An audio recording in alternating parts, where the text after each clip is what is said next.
Источник? The desk was the first thing they argued about. Not because it was the most valuable thing in the house. It wasn't, and all three of them knew it. It was a mid-century roll top that their father had kept in the study for as long as any of them could remember. Dark wood, one of the drawers that stuck in humidity, a chair that had been replaced twice while the desk itself stayed. It was not an antique in any meaningful sense.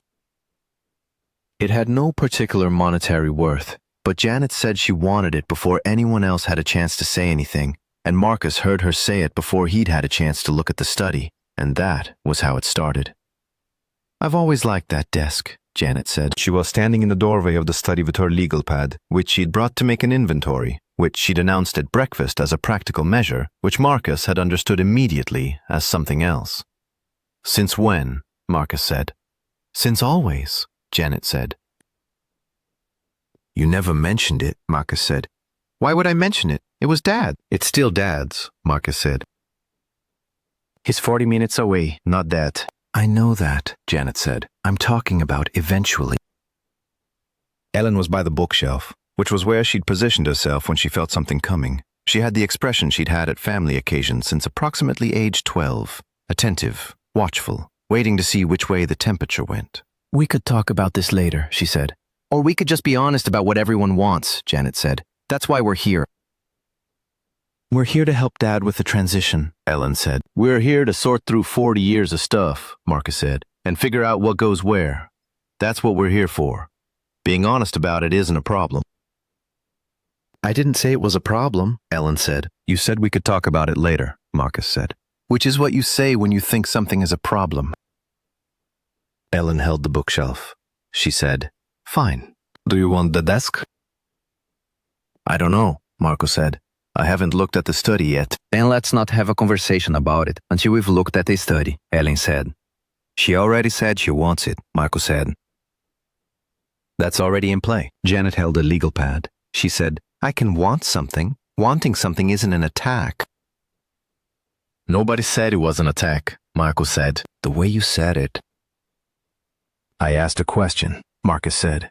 "You asked it in the way that meant something," Janet said.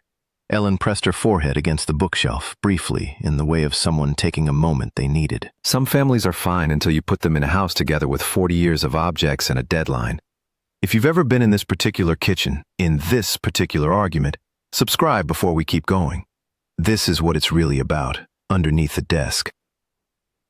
Harold Kowalski was 79 and had moved 3 weeks ago to Marcus's house in Bexley, which had a first-floor bedroom and a bathroom that didn't require stairs and was 40 minutes from the house on Ferris Road that Harold had lived in for 41 years. The move had been the right decision. Everyone agreed it was the right decision. The agreeing had been one of the easier parts of a year that had not been particularly easy. And having accomplished the agreeing, they'd arrived at this Saturday in October with the harder part. The house. The house needed to be cleared for the listing. There was a realtor with a timeline. There was a storage unit Marcus had reserved. There was a donation pickup scheduled for Wednesday. There was also 41 years of accumulated life in 11 rooms, and 3 children who had grown up in it, and the specific complicated business of deciding what mattered and what didn't, and who got what and why. Janet was 54 and lived in Cleveland and was a project manager who organized things for a living and had brought the legal pad because that was how she engaged with difficult tasks, systematically. She'd also, over the past 3 years, been the one who'd called the most, visited most frequently, handled the insurance paperwork when Harold's knee got bad, driven him to the specialist twice. She knew this about herself, and she knew it wasn't nothing, and she had never, until this weekend, consciously tracked it as a form of currency. She was tracking it now.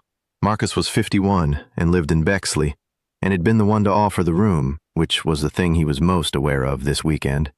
The offer, the opening of his house, the daily logistics of having his father there and managing that with his own schedule, and his wife Sarah's schedule, and the particular ongoing rearrangement that came with an elderly parent in residence. He'd offered because it was right, and because he genuinely wanted to, and because his house had the space. He was trying not to calculate the value of the offering. He was not entirely succeeding. Ellen was 48 and lived in Pittsburgh, and taught art at a high school, and had, for most of her adult life, been the one who came when she could and felt guilty when she couldn't. and had told herself that quality of presence mattered as much as quantity, and had not entirely convinced herself of this. She was the youngest, and had the specific relationship with the family dynamics that youngest children often had. She'd grown up watching the other two, and had understood, from the outside, things they couldn't see from inside their own positions. This morning, she'd watched Marcus and Janet have a conversation about the desk, and had understood, immediately, that the desk was not what they were talking about. She wasn't sure they knew that yet. The morning moved through the kitchen and the dining room without incident. This was because the kitchen and dining room were practical. Dishes, appliances, linens, things that sorted themselves into functional categories without much symbolic weight. Janet's legal pad filled with columns. Marcus moved boxes. Ellen wrapped things in newspaper with the care she brought to objects that had been touched regularly by her father's hands. The study was the first room with weight. They came to it in the early afternoon. The desk was still there, the chair, the filing cabinet, the shelves of books that Harold had accumulated over 5 decades, organized in a way that made sense to him and no one else. The photographs on the wall, the family ones, the ones from vacations and holidays and events, the ones where all 5 of them were younger than they were now. Mark's wife, Patricia, had been there before. Harold's wife, their mother, Lynn, had been gone for 11 years, which was 11 years of Harold's study being a room that only Harold used. A room where his children came to have conversations but rarely stayed for long. Being in it now, without Harold in it, had a quality none of them had quite anticipated. Ellen stopped at the wall of photographs. She looked at them one at a time. "I remember this one," she said. "The Outer Banks trip, 1994. All 5 of them on the beach. Everyone squinting because the sun was wrong. Dad took forever to get the angle right. He always took too long with the camera," Marcus said. "He took good pictures, though," Janet said. She was standing behind Ellen, looking at the same photograph. "He had an eye for it." They were standing next to each other, the 3 of them, looking at the photographs, and for a moment, the morning was gone, and they were in something more like the actual thing. Not the inventory, not the sorting, not the desk, but the actual presence of a house that had held them. Then Marcus said, "The books are going to be the hardest part." Janet said, "We should let Dad decide which ones he wants. He said to use our judgment," Marcus said. "He said that because he doesn't want to make the decisions," Janet said. "That doesn't mean we should make them without him. It's going to be a lot of trips back and forth," Marcus said. "Then we make the trips," Janet said. Marcus picked up a book. Put it down. Picked up another. "It would be easier," he said, "if everyone had been a little more engaged with this process over the last few years. Then we'd have a better sense of what matters to him." Janet turned around. Ellen held the wall. Janet said, "I'm sorry?" "I'm just saying," Marcus said. "It would help to know him better." "I know my father," Janet said. "You know him from Cleveland," Marcus said, "which is fine. We all have lives, but some of us have been a little more present. I drove down for every single medical appointment that mattered," Janet said. "Every one." "You want to talk about presence?" "I'm not saying." "Because I can talk about presence," Janet said. "I called every week. I organized the kitchen after his knee surgery. I'm the one who found the specialist in Columbus. And I'm the one who gave him a room in my house," Marco said. The study was quiet. Ellen was still at the wall. She said without turning around, "Do you hear what you're doing?"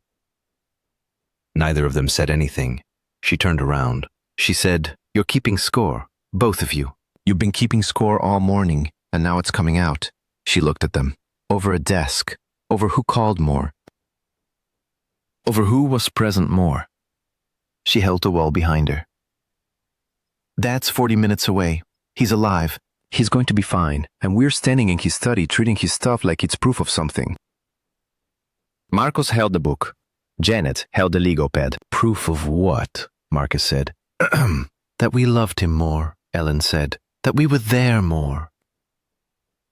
That we were the important one." She looked at them. "That's what this is about, not the desk." They study held a specific silence of a room where something true has been said in a space that wasn't prepared for it.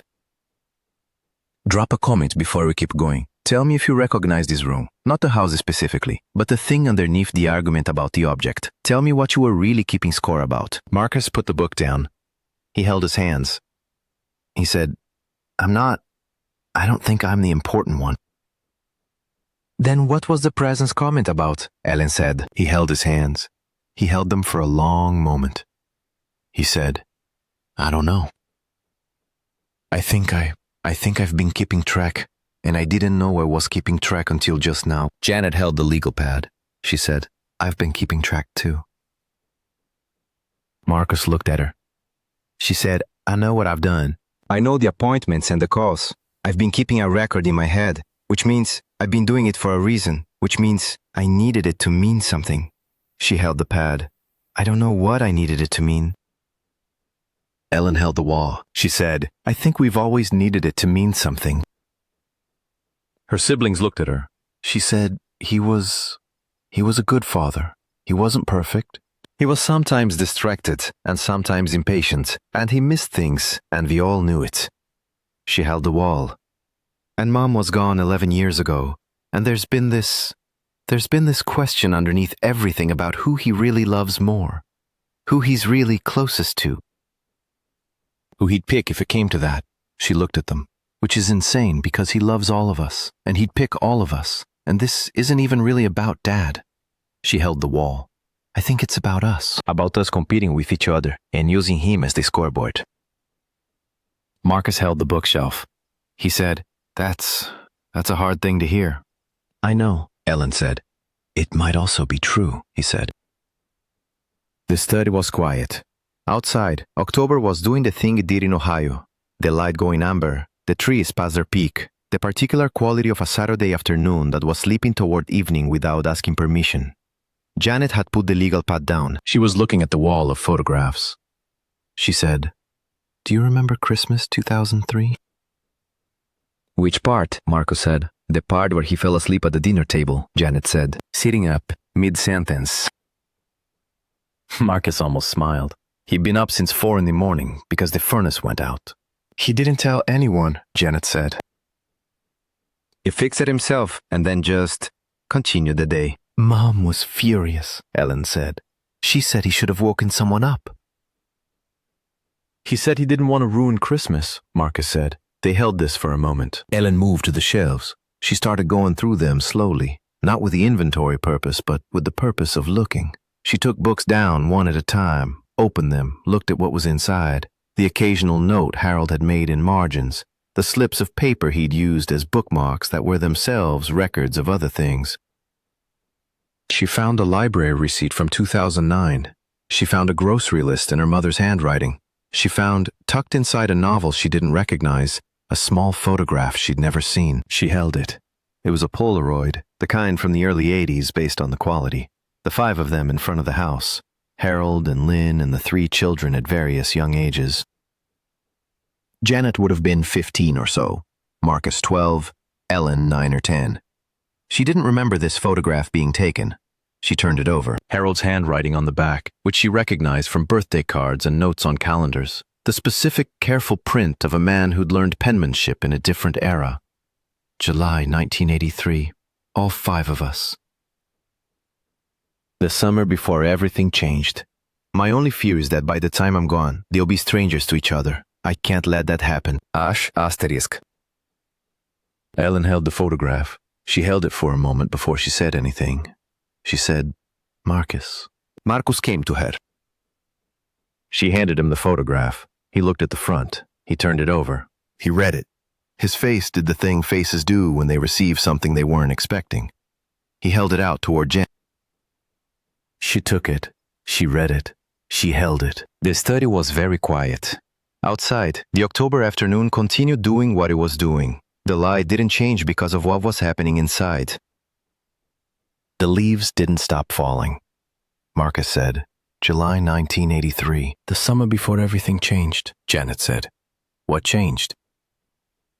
Mom had the miscarriage, Ellen said. The one they didn't tell us about for years. The one that, I think, things were hard between them for a while after. He knew, Marcus said. He could feel it. The whole family was. He stopped. He was trying to hold something together. He was afraid, Janet said. She was still looking at the photograph. He was afraid we'd end up strangers. Are we? Marcus said. Ellen held the bookshelf. She said, We're arguing about a desk. That's not the same as being strangers, Janet said. No, Ellen said, but it's not the same either. Marcus held the bookshelf. He said, He's been afraid of this his whole life. And we've been doing exactly what he was afraid of. We haven't been strangers, Janet said. We're here, aren't we? All three of us? We're here keeping score, Marcus said. Janet held the photograph. She said, I know. She said it quietly, without the organization of the legal pad, without the inventory, without the positioning, just, I know.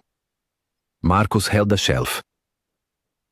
He said, I've been an ass about the presence thing. You haven't been an ass, Janet said. A little bit, he said. She held the photograph. She said, I've been an ass about the desk. Also a little bit, Ellen said. Janet looked at her. Ellen said, I'm including myself. I've been watching you two do it and feeling superior about not doing it, which is its own version of the same thing. Marcus looked at the photograph in Janet's hand. He said, Can I see it again? She gave it to him. He held it. He looked at the five of them.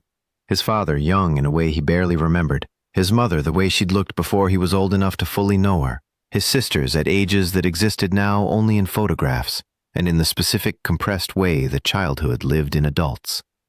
He said, The summer before everything changed. He didn't know what was going to change, Ellen said. He just knew something was going to change. That's what 41 years with someone does.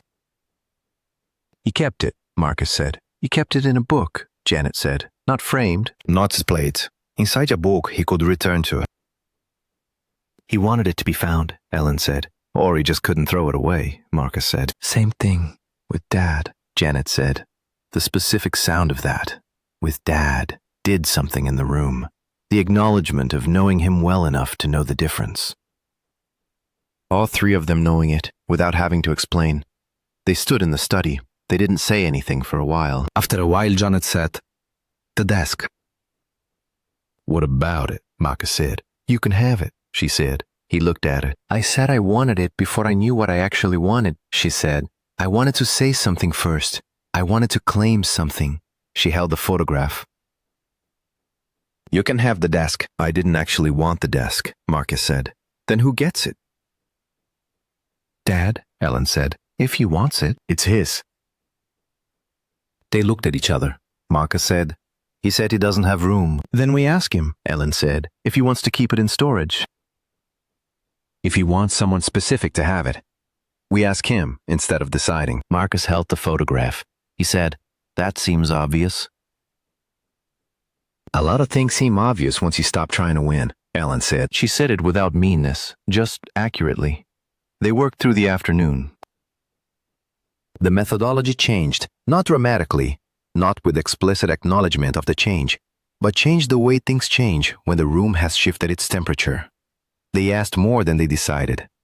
They called Harold twice, once about the books, once about the contents of the filing cabinet, and he answered questions with the patient specificity of someone who'd been waiting to be consulted and hadn't wanted to impose by asking. Marcus found in the second bedroom a box of his mother's things that Harold had kept without opening. He brought it to the study. I think this should go to him, Marcus said. Not storage, not here. Yes, Janet said. I'll take it Monday, Marcus said. They worked.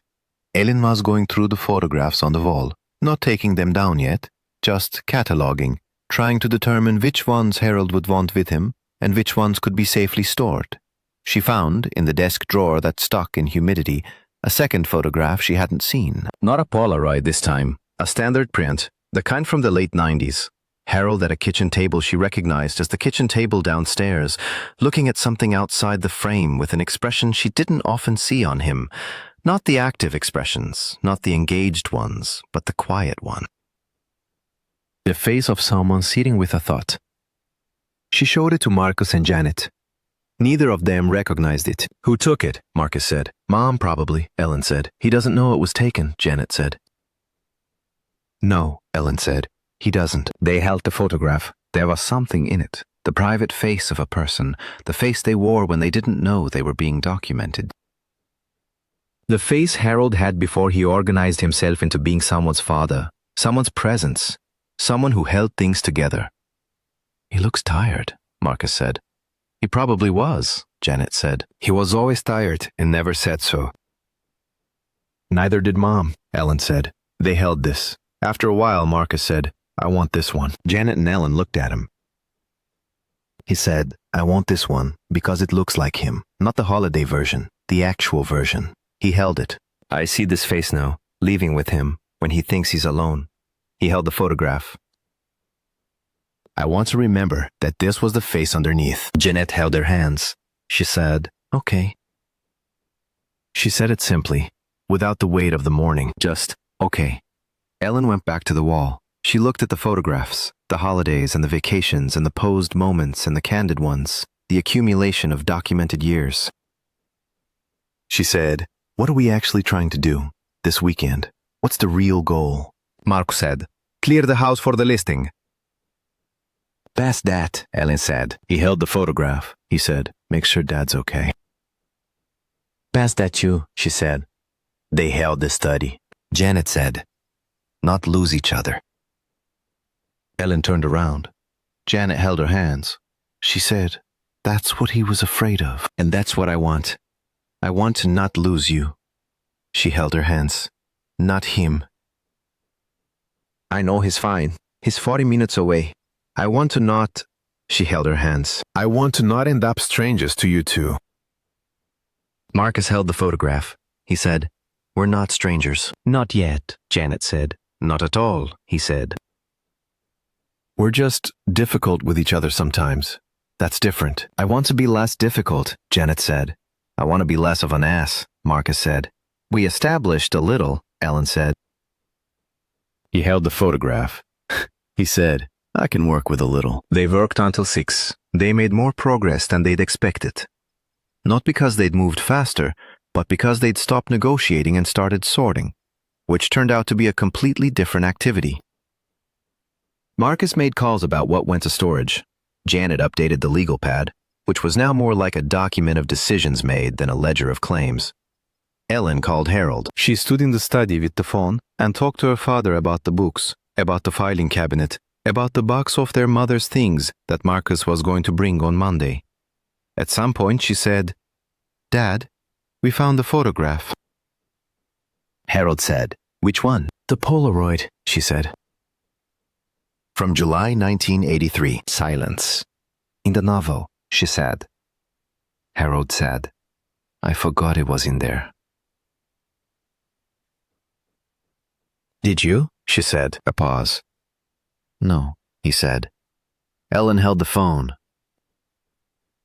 We read the back, she said. Harold was quiet for a moment. He said, I was afraid then. I'm still afraid sometimes. We know, she said. Are you? He stopped. How is it going? The 3 of you.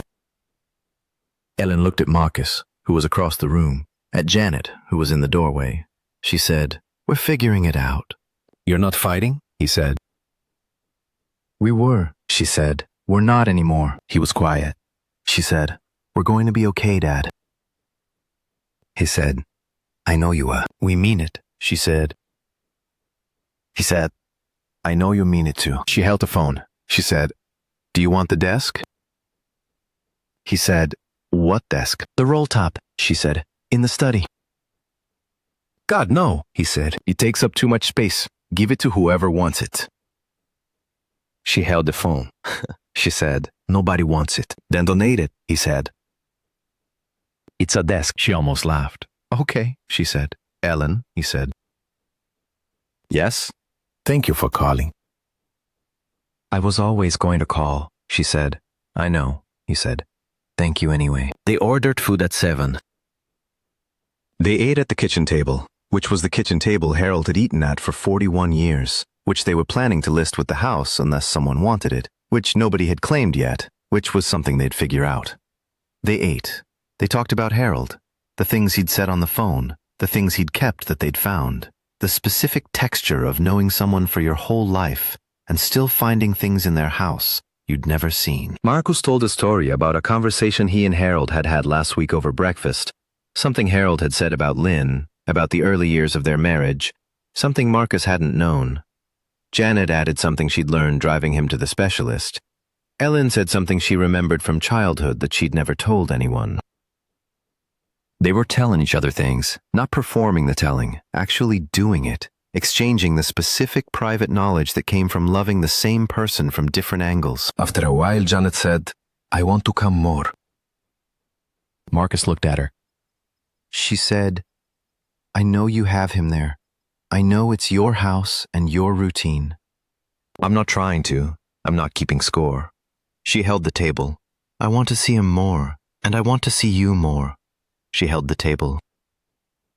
"Both of you." Marcus held his glass.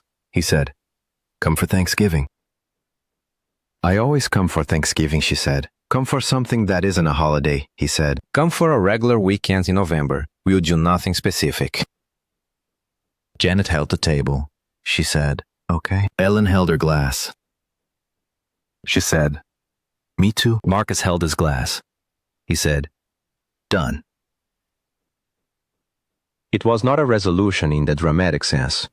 It was three middle-aged people sitting at their father's kitchen table, agreeing to something they should have agreed to years ago, eating food from a delivery service, with the house still needing work and the storage unit still needing to be filled, and the realtor still having a timeline. But it was real. The Polaroid was on the table beside Marcus's plate. He'd put it there without explaining why.